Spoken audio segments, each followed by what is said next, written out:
Someone asked me last night what I thought about the Washington Post article.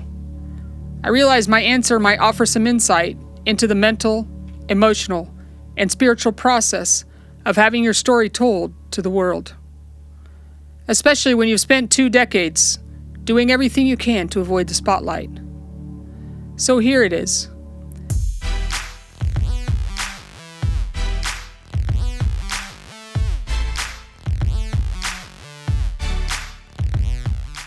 Our kids and staff know this is far from our comfort zone. Harry and I have always preferred to serve with a brown paper bag over our heads. But 2 months ago, a Washington Post correspondent called our patient hotline.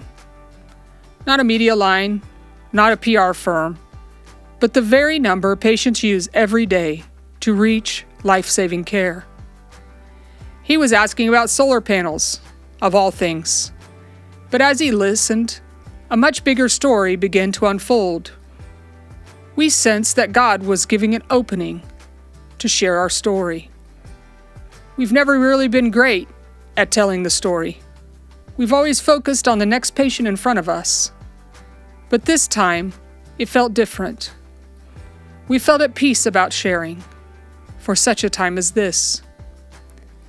Behind the scenes, I'd be lying if I said the local press attacks haven't been hard on me. Waking up each morning not knowing what vitriol the mafia might serve as our daily bread has been difficult, to put it very gently. When the Washington Post article was published, I told my family and closest friends, I can't read it first. I asked them to read it, and let me know if there was anything I needed to be prepared for. I knew the moment it was published, because one person said it, and then everyone grabbed their devices. I sat outside, on the deck, in the chair where my mom used to sit every morning to pray and read the Bible with my dad when they lived there. And I waited, in peace. About 20 minutes later, they came back, one by one, with the same message. It's balanced. It's objective. It's fair. I'm too close to be fully objective. But I agree. As one team member put it, there were 1,000 needles to thread, and somehow they were. The journalist has been with the Washington Post for the past 15 years. He's a correspondent from Rome. He stayed professional and neutral throughout the entire process, over 2 months.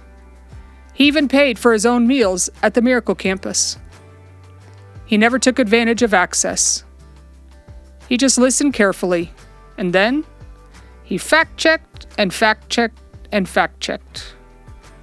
But let me tell you, that fact-checking was a breath of fresh air.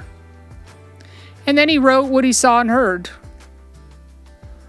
And speaking of the kids, they had a lot to say about our very serious, or as the photographer put it, reflective faces in the photo. The kids had a great time mimicking our straight faces and teasing us afterwards. We want to thank Chico, Harlan, and the Washington Post. Thank you for your thoughtful care and the tenderness you brought to the story. It has been such a fulfilling and complex journey, and recent experiences with the media locally have made moments like this especially difficult. But your efforts have brought back a sense of hope, in objectivity, in balance, in thoughtfulness, in fairness. And that means a great deal.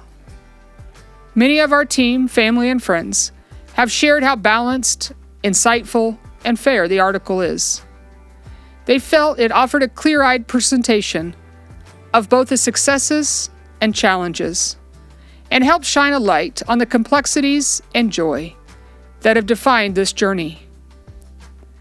After 5 years filled with both our greatest victories and our deepest pain, this felt like a moment of relief. I'm deeply grateful for the integrity with which you approach this assignment, not just for us, but for many who are suffering and watching with both heartbreak and hope.